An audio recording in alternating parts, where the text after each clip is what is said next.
বাংলাদেশের বিভিন্ন প্রতিষ্ঠানের নিয়োগকর্তাবৃন্দ জানেন কি? আয়কর অধ্যাদেশ 1984 অনুযায়ী এদেশে কর্মরত বিদেশি নাগরিকের আয়ের ওপর কর আরোপের বিধান রয়েছে। প্রযোজ্য ক্ষেত্রে নিয়োগকর্তাগণ বিধান মোতাবেক উৎসে কর কর্তন করবেন।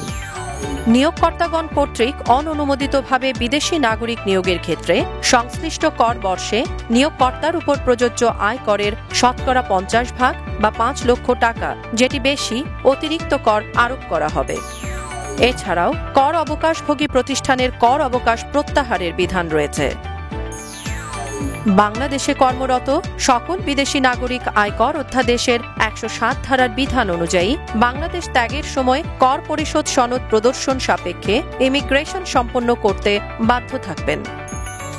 সকল নিয়োগকারী কর্তৃপক্ষকে প্রচলিত আইনে কর্মরত বিদেশি নাগরিকের আয়ের ওপর প্রযোজ্য কর জমা নিশ্চিতকরণের বিষয়টি বিশেষভাবে লক্ষ্য রাখার জন্য অনুরোধ জানানো যাচ্ছে।